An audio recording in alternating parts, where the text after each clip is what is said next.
How many times have you set a new goal? For example, joining the gym, and you said to yourself, this is going to be the year of my life. I'm going to get in the best shape that I've ever been in. And when you say it, you really mean it. Like you mean it. It's maybe the 7th time that you set this goal, but this time you're going to stick to it. For a few days, you do. You go to the gym, you're getting up at 6 a.m., you're hitting weights, you're eating clean, and for about 5 days, you are on it. But then day 6 rolls around and something happens. You sabotage yourself and you go back to sitting on the couch, eating Doritos, and you spiral into your old identity again, and you forget about those goals that you set and were so passionate about 6 days before. You're not lazy. You're not unmotivated. When this happens, when you sabotage yourself in a new area, when you're going for a new goal, this happens simply because you are still addicted to your old identity. And you've been trying to achieve a new reality from an old mind, which is never going to sustain itself. If you were to enter the reality of being fit and in the best shape of my life with the identity of an athlete, you would never sabotage. If you think about the difference in the mindset of an athlete versus someone who's trying to start getting fit, it's a completely different identity. Everything in reality begins with your identity. The actions that you take, whether you're taking the right actions or the wrong actions, action is an end result. It is not the cause, as a lot of people think, falsely believe. So it goes identity. Your identity triggers your dominant beliefs. That triggers your thoughts. And that triggers your action. Oftentimes thoughts trigger emotions, and then the emotions actually spur us into actions. But just to keep it simple, this is how it goes. So it's identity down. And think about this logically for a second. If you take somebody who's a pro athlete, a bodybuilder, and you take their identity, if you were to download their state of consciousness into your body, you would have a whole different belief system. You would believe that going to the gym is normal. You would believe that it's just who you are. You would believe that it's a really fun, good thing to do. You would have certain beliefs around diet, around food. You probably wouldn't even consider that you're even on a diet because it would just be normal for you. If you were to look at this version of you, the version of you who's desperately trying to get in shape and is forcing themselves to take action from the old mindset, the identity of trying to get into shape, of out of shape but showing up to the gym and hoping for the best, that identity harbors an entirely different belief system. So what you believe about fitness, what you believe about yourself, your capacity, your capabilities, what you believe about your health is going to be completely different compared to the identity and belief system of a bodybuilder. The reason that you self-sabotage is because you're taking the mindset and the identity of a couch potato and you're trying to enter the reality of an athlete with that same mindset, and that's backwards. And so you can have some momentum in the beginning. When you first set the goal, it's like, oh my God, you're so excited. You're thinking about all the end result, everything exciting that's to come from this goal. But when you lose that excitement that you first get when you set a goal and you realize you don't get an immediate result, the old mindset sneaks back in very quickly and you default to your autopilot identity, which is the one that has been programmed in you for years and years and has been running in the background, ruling you, okay? This is essentially why you sabotage, but I'm gonna get into how you can actually overcome your old identity, how you can start stepping outside of that autopilot identity and actually shift your identity fully to become the version of you who this reality that you're wanting, that you keep sabotaging, becomes natural, becomes easy.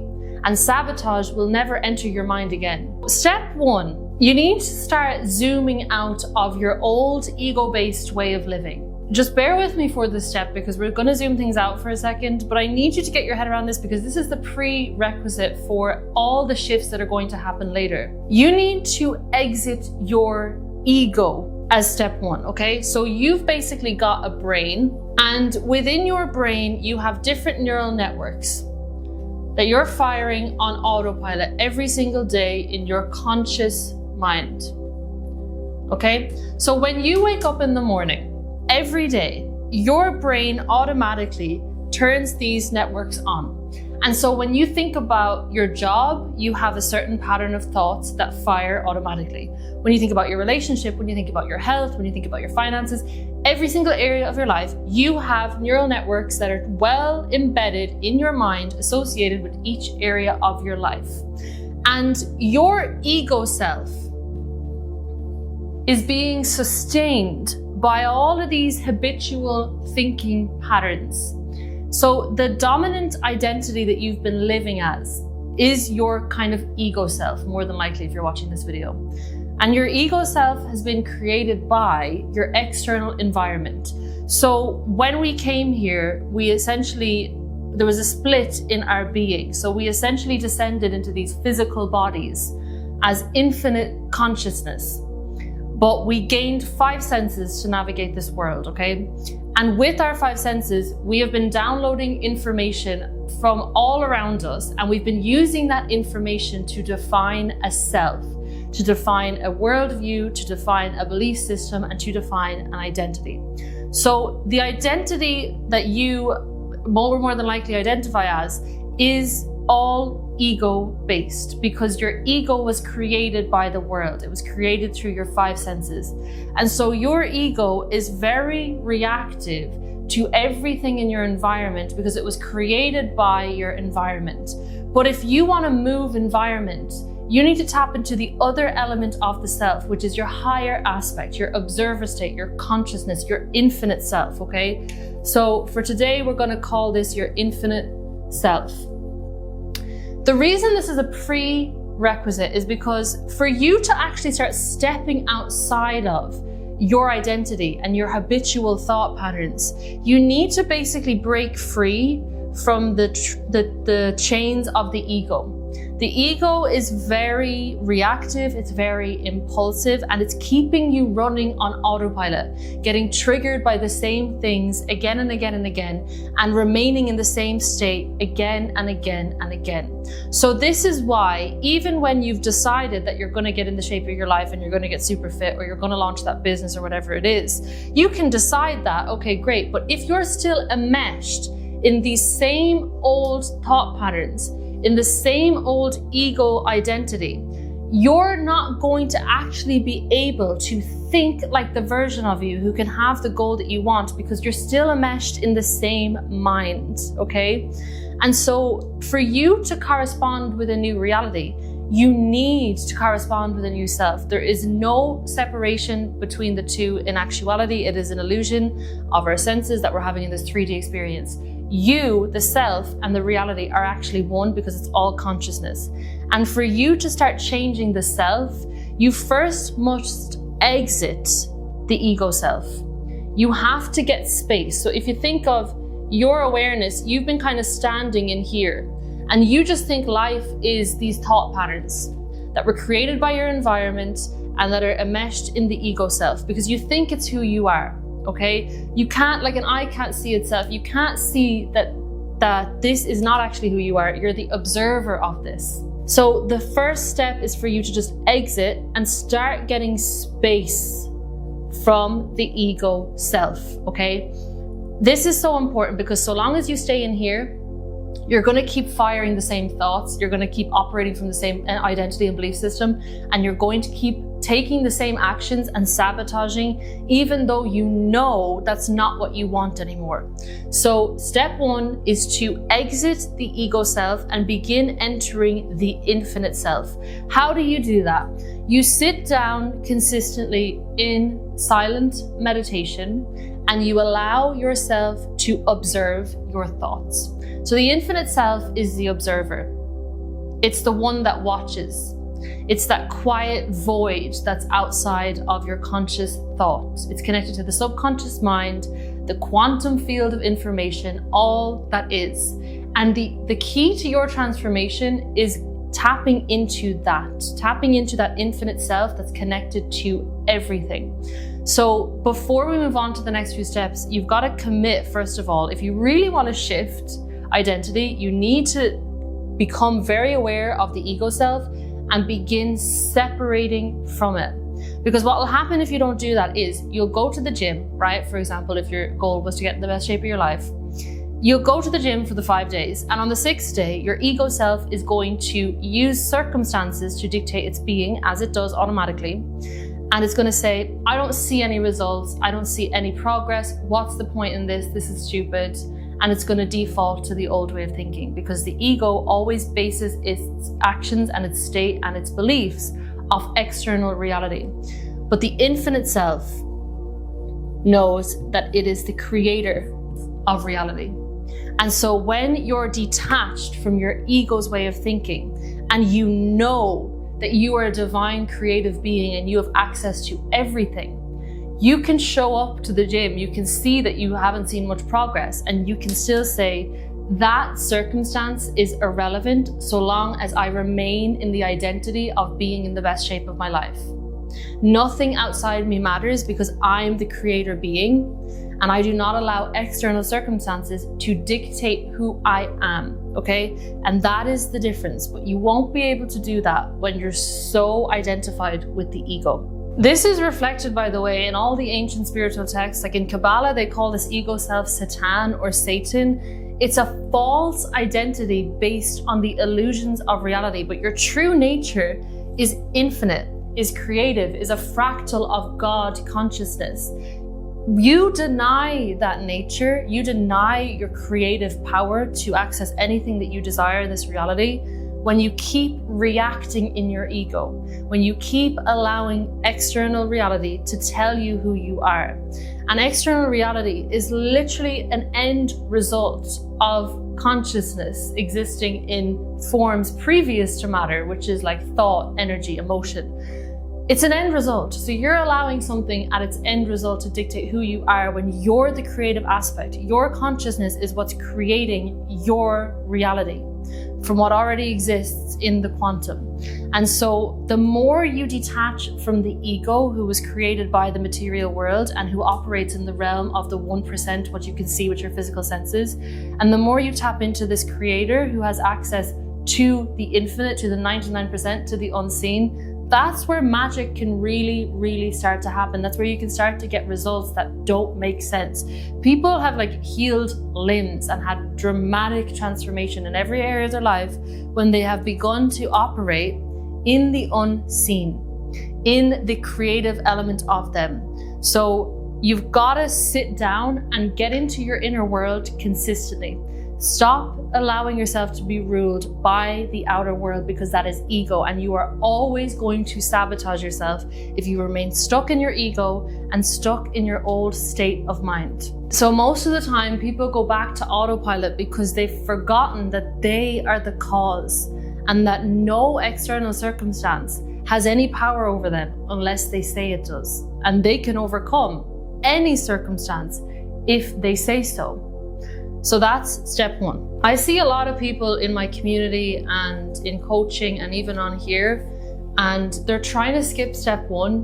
But to be honest, all the other steps are going to be very, very, very difficult if you don't first have this space, because your ego is still going to keep ruling you. You're still going to be operating as a circumstance. You're still going to be operating as an end result instead of a cause. And you're not going to be really believing in your power to change your mind and change your reality, because you don't have space from the old ego way of thinking. So it is vital that you get this down first. And all you have to do this is meditate consistently in silence and stop reacting on autopilot to your external reality. Okay, step two is to drop the goal entirely. Once you've figured out what you want, you can say, okay, I want that. But after that, you've got to drop it entirely and become the version of you who already has it.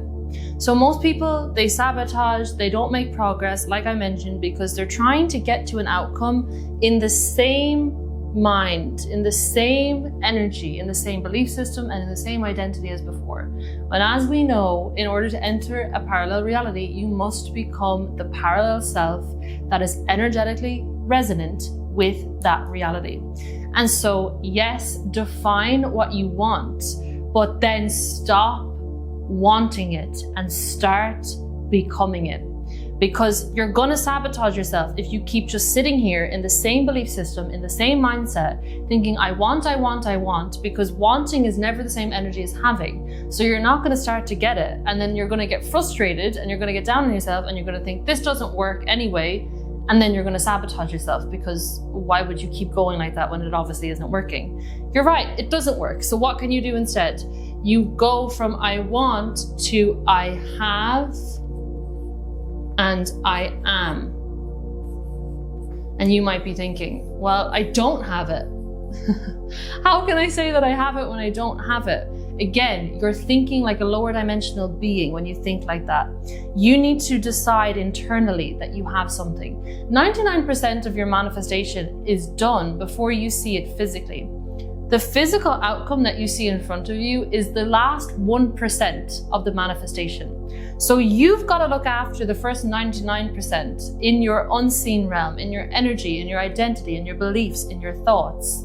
And the 1% will look after itself. You won't need to figure that out, okay? So you've got to, again, start thinking like a higher dimensional infinite being, which is your true nature, and stop dictating your state and your identity on what you see in front of you.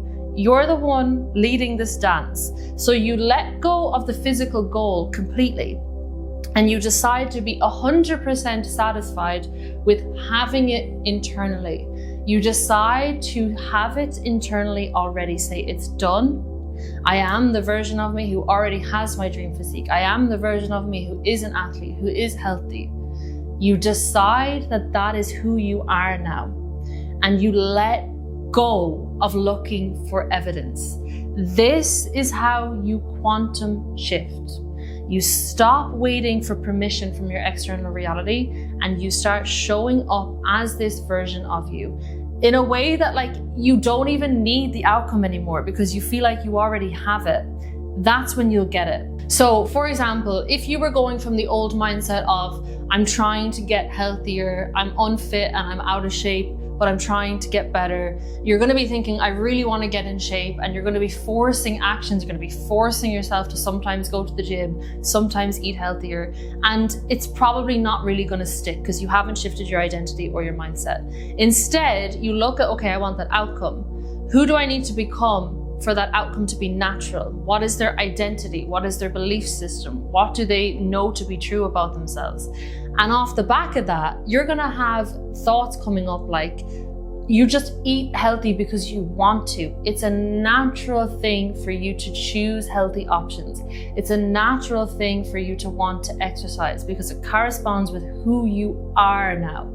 And that is the difference. So the version of you who already has it, and they're just maintaining this physique or they're maintaining this lifestyle, the way that they think about fitness, about food, about everything is completely different from that old version of you. And that's the way that you need to start thinking if you want to get this result as quickly as possible. So you're going from the identity of trying to get fit to get what result to I go to the gym because it's who I am.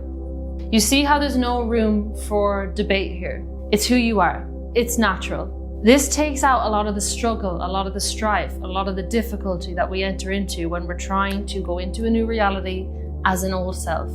And it also removes the sabotage component because you've decided that you're this self. You've decided to stop looking for the outcome. So because you're not basing your embodiment on the outcome, you're basing it on you deciding that this is who you are. You're not going to be swayed by any results, good or bad, anymore in the external, because this is just who you are now, regardless. When you can get in this energy, there will be no self-sabotage. It's not going to enter your mind because this is just a natural byproduct now of the character that you're embodying in this reality. How you can tune into this, just to give you a little practice, you want to meditate on the version of you who's already in this reality, okay? So you can close your eyes and tune into the version of you who already has the outcome that you want, whether it be the fitness example, your financial goal, your business goal, whatever it is, your relationship goal. You want to tune into that reality using your imagination, because your imagination is connected to the quantum field of everything that already exists. Tune into the parallel reality where this outcome is already achieved. And then you want to imagine in your mind that you're dropping into the body of the version of you who's already living this reality. And you want to get a feel for what are their emotions, what's their dominant emotional state, what are they focusing on, what's their perspective, what are their thoughts, what are their beliefs, and how do they view themselves. Okay, that is so messy. I do apologize, but you want to tune into the body of this person and get a real feel for how they feel. What are their emotions? What's their emotional state? Are they more confident? Are they more calm? What are they focused on? What's their perspective on various things, depending on what you're tuning into? What are their thoughts that they habitually think? What are the beliefs that are driving those thoughts? And what is their concept of themselves? If they were to describe themselves and had to identify who they were, how would they describe themselves? Really take the time to sit down and do this, because this is your map. This is your blueprint. This is your tuning fork. This is how you enter this reality. You step in the body, you tune to that frequency of the version of you who's there already, and you let go of the outcome. It is that easy, okay? It is that easy. So once you've done this, you allow yourself to rest in the fact that you've tuned into this identity, and you let that be enough. You let yourself let go of the outcome and enjoy your life as this new version of you. Because if you go into the energy of wanting and waiting, that is not the energy of having, and you're only going to push this thing away from you. One thing that helps to remember with this, I know we all want change and we all want to be better, but you've got to also remember this desperate need that you have to place your happiness and fulfillment on achieving a goal is oftentimes why you end up sabotaging, because you're putting so much expectation and pressure on the outcome, when we're going to spend 99% of our time in this reality, in this experience, working towards an outcome, not at an outcome, on the journey to an outcome, okay? And so for you to place your fulfillment and your happiness on that fleeting moment where you get the result you want, you're depriving yourself of so much joy and fulfillment that could be found on the path, in the becoming, on the way. So I implore you to actually enjoy the path. Put all your focus, once you know where you're heading, put all your focus on the path, on the journey, on being in that unknown, because that's kind of why your soul came here. You forgot your infinite nature and that you've got access to everything so that you could experience the surprise and the duality and the challenges and the obstacles and the unknown of being in this physical reality. So try to enjoy the process, because if you can do that, you'll be much, much less likely to sabotage it. And again, enjoying the process, that's a decision. You get to decide that happiness is only here and now. You get to decide to seize the present moment. Okay, step 3 is to embrace adverse reactions. The reason most people sabotage and they start sabotaging is, let's say they're on day 5 of the gym and they start having a lot of doubt whether this is going to work, whether it's even worth it, because they're not seeing the results that they want. And instead of identifying where that thought is coming from and using it as an opportunity to overcome it and rewire it, they allow themselves to be swept up in the thought. They go into a negative thought spiral or a disempowering thought spiral. They get swept back into the old identity. They feel the emotions of the old self, and they then revert to the old patterns and old habits of the self, because as we've spoken about, it goes thoughts and then emotions and then actions. When an adverse reaction arises, you want to instead, if you want to avoid sabotaging yourself, you must start viewing adverse reactions as opportunities for you to rewire any beliefs remaining that do not align with your new identity. That's all they are, okay? So when you've chosen to enter a new identity, adverse reactions, triggers, emotional responses that you don't prefer, they arise to show you the beliefs that you have that don't correspond with this new reality and this new identity that you've chosen. That's why they have come up. They're there to show you something that's not aligned. And instead of using it as the opportunity that it is to gain awareness and to release this part of us that doesn't resonate with this new identity, we instead spiral and allow ourselves to revert to the old self. How do you actually embrace an adverse reaction? I'm going to use an example to explain this to you. I have a client who wanted to begin attracting higher ticket deals. So she wanted wealthier clients in her coaching business. She stated that this is what she wanted. She stated that this was the energy she was going to start embodying. This is the identity she was going to start embodying to correspond with this reality where she had high ticket clients, okay? After that point, her external reality did not change. In fact, things got a little bit worse. And so she had an adverse reaction of a lot of doubt, and she had frustration coming up at her circumstances. She was also sabotaging by procrastinating on changing anything in her business to actually align with this new intention, okay? So she was kind of just stuck still in the old reality. And instead of viewing that adverse reaction as evidence that she was never going to succeed in this, we instead said, okay, first of all, let's accept that this is happening. Do not resist it. So she very honestly told me that she was feeling this resistance, she was feeling this doubt, she was procrastinating a lot. And because she owned up to it and started embracing it and started speaking about it, then we were able to dive deeper and look at what's behind it. So it started with a circumstance, but she is aware enough to know that the circumstance is irrelevant and it's an opportunity to examine her energy and to identify the misalignment that's happening internally, because the external is merely a reflection and it's really irrelevant and it's not going to change anything by looking at the external.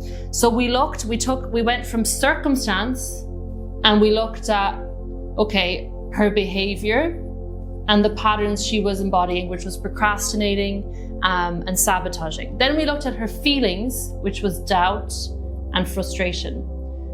Then we looked at what thoughts are driving these feelings. So we examined, how are you thinking about this? And she said, okay, I'm feeling really like a lot of doubt. I'm feeling a lot of frustration. I'm actually feeling a lot of fear. So you'd be surprised what you're feeling once you accept and allow it and actually start examining it. The thoughts that were driving this was, I won't be able to do it.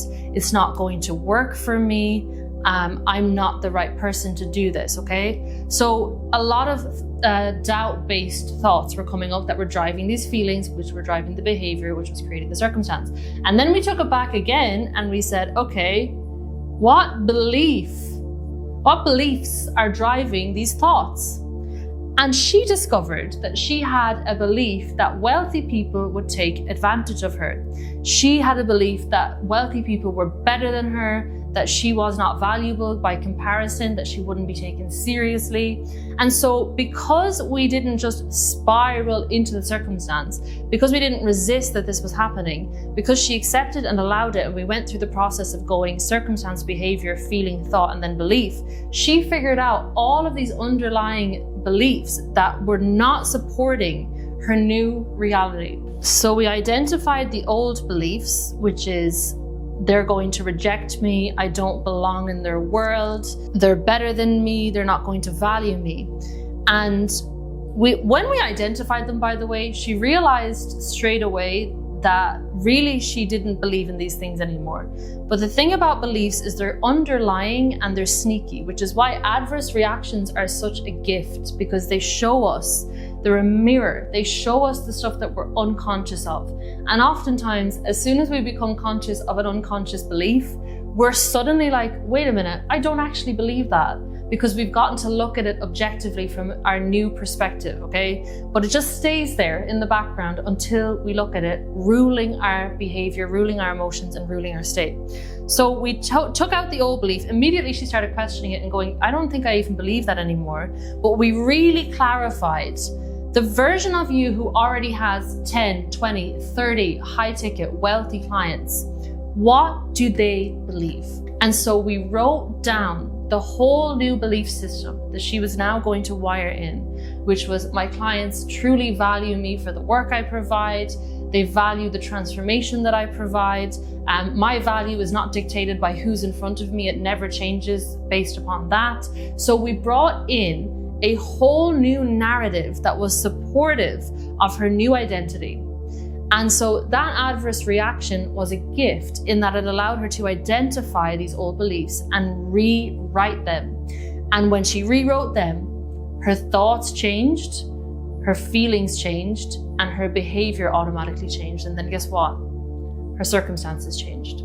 Okay? So this is how you stop self-sabotage. You stop allowing adverse reactions to be your enemy. They're actually an opportunity here for you to identify anything that is not congruent with the new identity and the new reality that you have just chosen to align with.